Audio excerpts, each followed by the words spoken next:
Hello, I'm Maria Hall Brown, and this is LA Currents. Over 450 million people worldwide suffer from some sort of mental health issue, but there's still some sort of stigma attached to admitting that. Why? Well, we need to figure that out and we need to change it. And I'm delighted to be joined today by Dr. Kokinda from LA's Medical Services to talk about this very real problem. Why is there such a stigma about admitting that you have some sort of mental health issue that could easily or maybe difficultly addressed, but you have to face up to it first? Well, you know, as I like to say, we all have our issues. So it's incredibly common. Everybody needs some help at times, but we don't like to ask for help. You know, people want to do things on their own and appear strong, which is understandable. However, like you said, help can really improve someone's life when we're struggling. So May is Mental Health Awareness Month, and there is that whole campaign of Break the Stigma. So, you know, a lot of it is sharing your stories in order to demonstrate that you're not alone. Do you feel that that is something that is incredibly important? Yes, especially in these current times, because one thing that I can attest to, you know, both personally and professionally, is that no matter who you are, this last year has impacted you in some kind of way that's not been the best. So we all need to focus on wellness and mental health now. So sharing our experiences will help us heal together, you know, and move forward in a positive way. So why is sharing? Because I mentioned the fact that, you know, demonstrating that you're not alone, but what is it about sharing? What is it about actually, you know, getting it out and exposing whatever it is that you're harboring inside that helps the psyche? Well, you know, one analogy that I like to use to explain to people is we all go through life, we're born with an empty backpack. So we have this backpack behind us, and as we go through our lives, things happen. And it's like, okay, we're going to stuff that back there and stuff this back there. So this stuff kind of accumulates in our you know, imaginary backpack. So when you share, it's like cleaning it out. It's like spring cleaning for this stuff that we've picked up over our time, because otherwise it weighs us down. So it's therapeutic for the individual to share and clean that out, but it's also therapeutic for others to hear something that they can relate to, and it makes it feel safer to speak up and say, hey, you know, I had something really similar, you want to talk about it? Because people are much more similar than they think they are, aren't they not? Yes, we have a lot in common. Even if we think someone's totally opposite, really, we're all human at the core, and with that is a lot of similarity. All right, so there is a difference, I would think, from an actual mental health issue and then just being lazy and want to stay in bed for a couple days. You know? So how can you tell the difference when you're doing a self-exam to understand that you are really going through something that you need to, you know, address, even if it's temporary, or you're just, you know, being self-indulgent and a pity party of one? So one of the main things is does it end after, you know, a day, a couple days? If something lingers, you know, for a week or more, that's something you want to consider getting more serious treatment. You know, we all have our lazy moments or days, like you said, and that's great. It's actually a form of self-care to take care of that. But if you notice that you're changing in ways that just don't feel like your typical self, your energy is low. It's not just, oh, I'm feeling lazy. It's, oh, I'm feeling, you know, irritable. Really, I just can't face anyone. You're feeling like you can't do things you used to be able to do, and having that last for a week or more. A week or more. Okay. So that's kind of an indicator right there. And, you know, there are definitely issues that are something that you can sort of manage at home. And then there are the ones that you really need to go seek professional help. So it's been a week. Is that when you really need to reach out to someone else, or is that when you can still work perhaps towards helping yourself? Well, in these times, there's a lot of really great resources available online. So depending on the severity of how you're feeling, you know, if things are feeling very, you know, kind of hopeless, if you're feeling really helpless, then definitely reach out. You can get professional help now from your home. There's a lot of treatment that's done just via telehealth, which is awesome because it makes it easier instead of having to get in your car, maybe sit in traffic, go somewhere. Especially if you have some anxiety about starting treatment, all that stuff's removed. You can meet with a practitioner via computer, which is really helpful, I think, for some people to get the ball rolling. But if you're not feeling quite as helpless and hopeless and you want to start to work on some things at home, go online, Google coping skills, put in some searches that would give you tools that you can start to practice, and they can really be helpful. All right, I'm going to put you on the spot here because you are, a psychologist, so you see people via virtual, Yes. telehealth. Are you missing anything when that happens? Because we're live here together. I can see you, I can see your body language, you can see my body language. So are there things that you're worried about missing as a health professional when you're dealing with somebody during telemed? Or do you feel like you're really getting a good picture of what's going on? In the beginning, to be honest, I was really concerned that we're going to miss some of that being in the same room. Because for me, I do think that's a benefit. However, what I found to be surprising is when you're doing therapy or treatment with someone in their home and in their environment, there's benefits. Like one treatment for anxiety for someone that I was talking to a colleague who was treating someone who had some anxiety, and part of the intervention involved moving some things around in the kitchen and they were able to do that during session, which, in a therapeutic room, I might tell somebody, here's your homework, go home and work on this. But if you're on, the tablet or the laptop, you can go right with that person to their kitchen, help support them through what needs to be done. And that's actually a huge benefit. Wow, okay. And along these issues that kind of trigger problems, I mean, there are some very large, these are things that are normally easy to understand, illness, death, financial. But then there are the more subtle things that I think that you were talking about earlier that this last year and a half has kind of inspired. So, what are the other things that might trigger somebody having a problem that maybe it's not a big, huge, gigantic thing? Anything. To be honest, we're all very complex as humans. Like I said, we're all humans and we have different stories, different compositions, and with that, we can have very different triggers. One of the biggest things this year that I've heard from a lot of people is having to go through things completely not related to, COVID or other things, but going through them feeling alone, because we've not been able to have the same social support. So even if it was a medical issue not related to the pandemic or other family concerns, not related to that, people have had to go through things without their typical support system. So that's played a large role in exacerbating potential like wellness concerns for individuals. Isolation. Isolation's a big thing. I hadn't thought about that. I was thinking more along the lines of, the things that we're seeing external to our own personal experience. I was thinking, just social media. I was thinking, the news, the civil unrest, the politics, just the fear, the changing scenario of what's going on with the pandemic and all of those things. Though, you were thinking, I hadn't even dawned on me that people dealing with stuff alone, but all this other stuff too. Yeah, and what you just listed, yes, all of those things plus more, fires and, everyone having opposing views on all of the events of this last year and all that. It's been a very polarizing year because of all of these things. But then that's the other issue, especially like you mentioned, the social media and the news, because those are things that people look at alone, and then they see what looks like everyone taking the other side or living this perfect life or this different life. And then we're sitting there in our, quarantine on our own looking at it. So the isolation just really makes all of that seem feel much worse.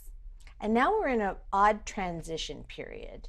At first we didn't know what was coming down the pike and we were all told to stay home. And then as the science got a little bit more clear, we all kind of understood what our role is. Now we're sort of walking out of that.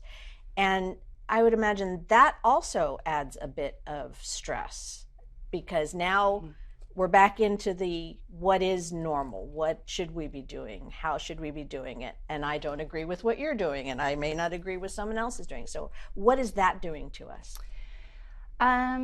What I have been witnessing lately and even experiencing myself is, we've all made it this far. So that alone shows that there's resilience. And if we've learned anything this last year, it's that we can do difficult things because we've gotten through it. We're at this point where certain things are looking a lot better. Systems are improving, we're gaining knowledge. However, like you said, it's another period of change and transition right now as things open up and all of these things come at us at once, and nothing quite feels safe. So even though we're resilient and we've pushed through this last year, this period of change has really sort of been the straw that broke the camel's back for a lot of people. And not that they've lost their resilience, but it's caused a lot of emotional turmoil as we try to navigate these new times. What's safe, what's not. I've done my part, did this person do their part, and vice versa. So it's a lot of confusion, and it's created a tremendous amount of additional stress, even though things technically look a little bit brighter. All right, so we have in our family what we call, this whole time period has been a no judgment zone. That no matter how someone handles this, you can't pass judgment because you can't, feel what they're feeling and you don't understand. So that's kind of one of our little coping mechanisms. What do you suggest some other coping mechanisms be for people who are experiencing all of these isolation issues, these stress for the transitional issues, these, what are some of the self-help things that that anyone can do? I've had this conversation a lot recently, and the thing that I think tops the list besides the no judgment, that's really awesome. It's very difficult, I'm sure, at times, but it's like you take that judgment and you just ride it out, But the other thing is communication, because if we can understand where people are coming from, that helps, or at least reaching out. Like I just had a conversation with someone who was saying, we had this big family celebration time, and my friend invited all these people. I didn't feel comfortable inviting people, so now I'm worried people think that I didn't want them there, but it wasn't because I don't want them there. It's because I'm not sure what's safe, and I wanted to err on the side of caution. So this individual is very worried about offending people, and one of the best things we can do is just reach out to the people you're worried that may have misunderstood or not been clear. So if you let them know where you're coming from and why, then at least that alleviates some of the stress from not knowing what people think your motivations were. So communication. So if I was sitting in a professional setting with you and I admitted that I was going through some sort of perhaps depression, I'm feeling lethargic and I can't move and everything like that, what are some of the things that you would tell me to attempt to do? What would be some of my homework to kind of get me to determine whether I need to pursue something further or whether this is just some little tiny thing I have to go through? So one thing that's important to consider right now is, have you lost your routine that you might have been doing when you're feeling better? Because slowly these things slip away when we start to have a little less energy and we don't realize, oh yeah, I used to take a daily walk, and then I used to call my friend, and I used to do, these two other things that helped me stay afloat. Those slip away one by one, and then we reach a point where suddenly nothing feels good, or we're really noticing the impact of that. So one thing is just to take an inventory of your routine. What's changed? What might you be able to add back in? And that's a good starting point to see if, when you start to get back to what you used to do behaviorally, as your mood changing with that. Okay, and then I would imagine that a lot of people do their own self-coping mechanisms, whether it be food, whether it be, too much television, whether it be drugs and alcohol. I would imagine all of those things, although they feel comfortable for a short period of time in order to make you feel good, in the long term, they certainly can't help. That's correct. So one thing that happens, and there's things we can do that are self-care, and that's a little indulgence here and there, but when we use those things to avoid or to alleviate anxiety, initially when we choose to, not do something we're supposed to do, or, take that drink, or avoid, take that ice cream, whatever your thing is, initially our anxiety goes from here and plummets down here, like, whew, I'm not feeling that stress, I'm not doing that thing I don't want to do. But then once the effect of that avoidance wears off, and we realize, okay, not only have I not done what I need to do, or not only am I still feeling bad, but now I've also, it's worse. Yeah, it's worse. I've like, oh nuts, I fell off my diet, or I rang up my credit card, whatever it is, then that compounds that bad feeling. So we want to keep that in mind. It's like that short period of alleviated stress really just piles on, more and more into that backpack, more stress. So is it true that sometimes even these scenarios of being unhappy and uncomfortable is almost more familiar and more comforting than breaking out of that? People get used to feeling bad. People get used to, doing these self-destructive things, and it's almost harder to break out of it than to just stay in these bad behaviors. Of course, we are creatures of habit. And also, when we have low energy, or we're feeling insecure, the things that we need to do to get back on track can take some energy and some work. So it's not that easy.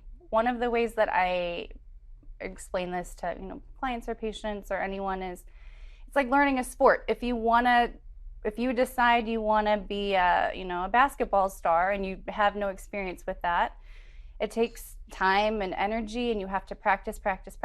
And sometimes you're going to see that pay off, that hard work. You're going to have a good day on the court as you're learning. And then some days you're going to go out and try your best, and it's not going to click. So that's another thing that happens, is we're saying, okay, I want to feel better. I'm going to put in the work to use my coping skills.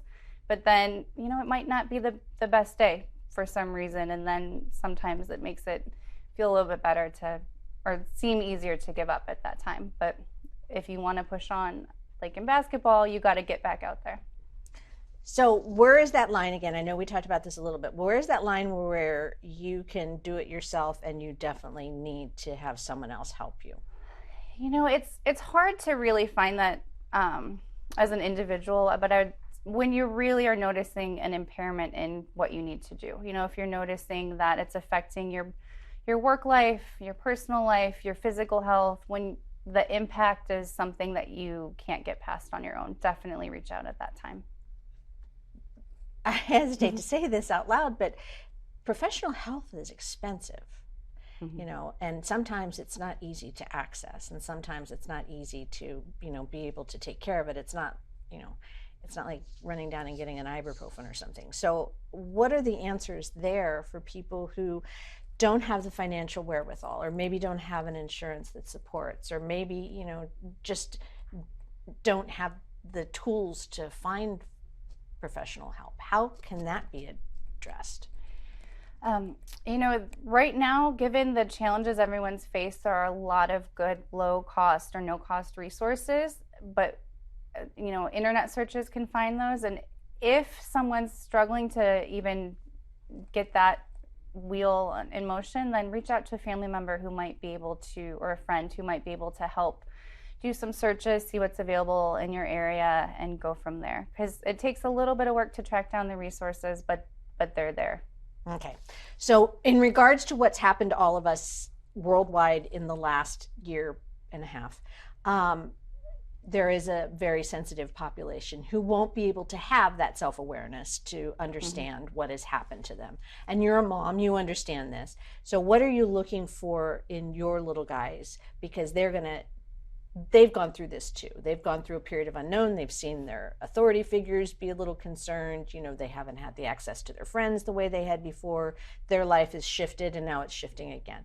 So what are you looking for in the health of young people, and what should we be doing to assist them make it through this transition? A very good question. So depending on the age of your children or the young people who you care for, you want to, if they're able to have a conversation, have open conversations with them. You can be direct and ask how they're doing. You can also share that you've been having a tough time, they've seen that, or they might have seen some news that was upsetting, and you can speak with them about that. It's good to be open to their developmental level. And then the younger kids, they just don't have the language to explain their feelings, so you look for behavioral shifts. If you're seeing, consistent behaviors that are not what you would expect from your kid, and it's not just a developmental thing. I have a toddler, so there's moments where she's going to act like a toddler, but then there's sometimes where I can see, oh, she must be having a bit of a tougher day because this is above and beyond the norm. So I'd want to address that then. Lots of crying, eating, fussing, not sleeping, that kind of thing. Sleep can be a big indicator. Separation anxiety from caregivers is another thing. That's normal, but also sometimes it can become, excessive when you see a lot of anxiety to be on their own or to do things that typically would have been okay, at least after a little bit of a warm-up period, then that can be an indicator.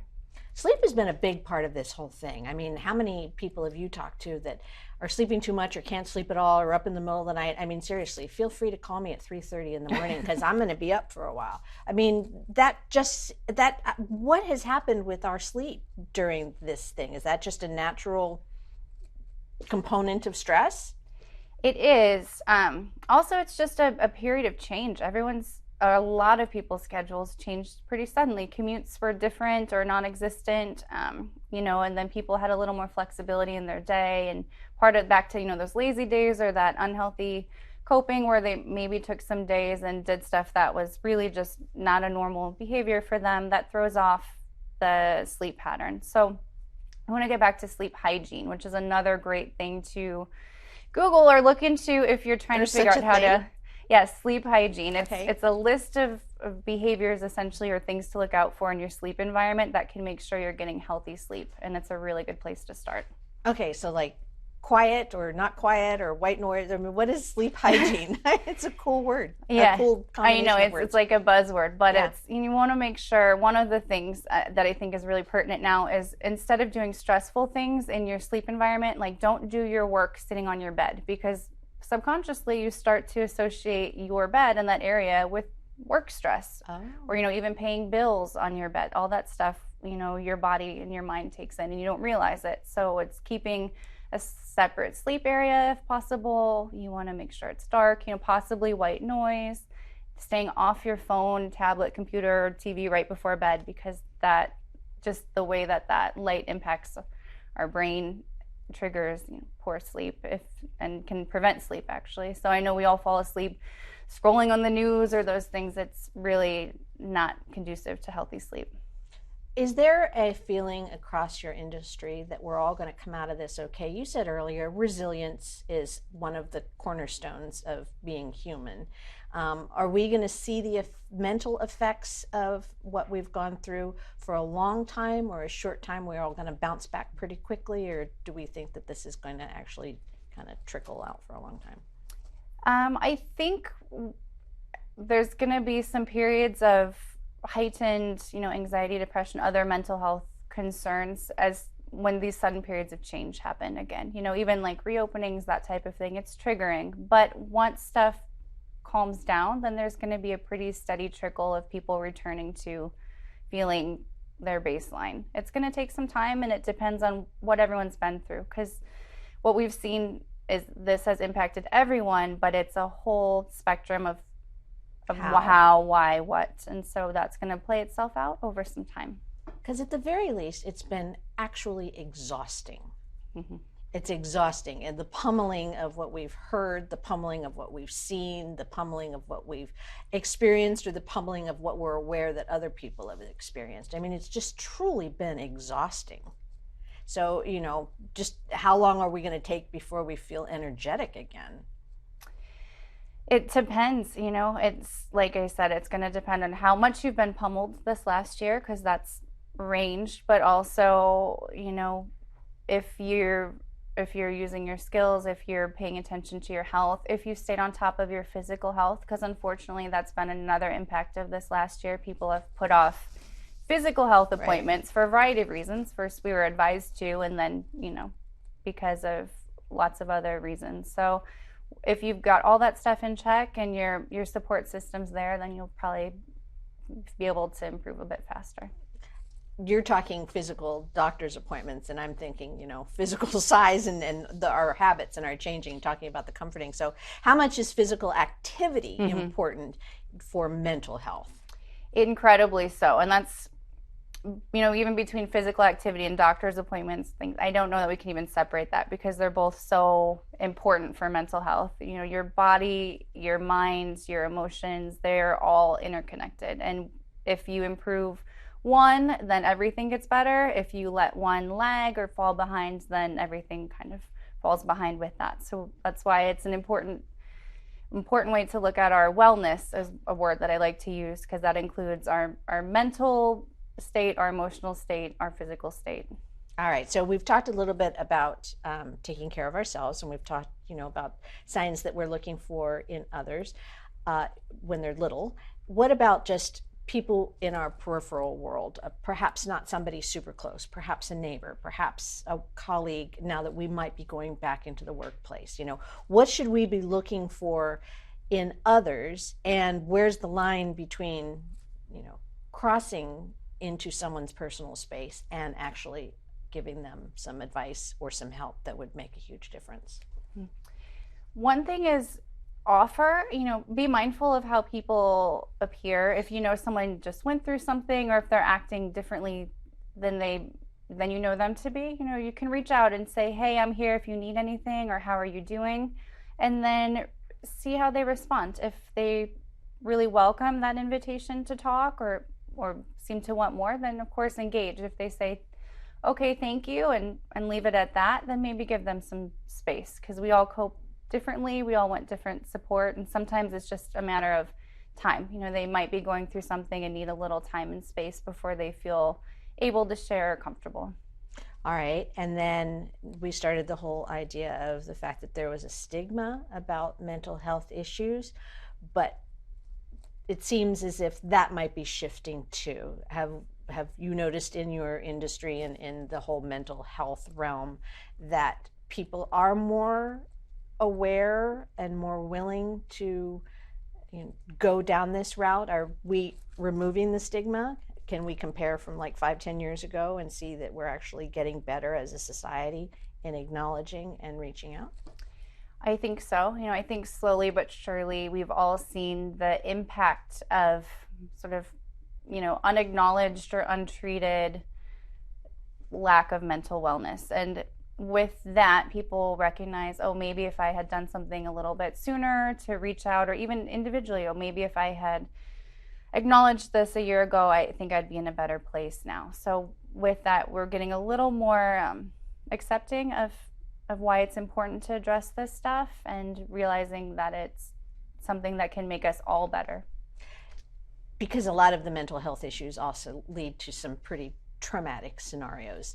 But one of the things that I thought was interesting, and we don't have a lot of time left, how do you feel about social media and young people? Because there's actually a study saying that because the youth are growing up with this and they're able to compartmentalize it, it's like, us growing up with television, or the generation before us growing up with the radio, that it's not nearly as destructive as we, as adults who may not have had that access, felt it was. It's interesting. I think we're going to have to wait and see how that really continues to play out. It does skew some perspectives, and we have to keep an eye on it for sure, but hopefully that study is on to something. Yeah, that would be awesome. Well, thank you so much. It's always terrific to have you with us. Thanks so much for having me. And that's a wrap on this LA Currents.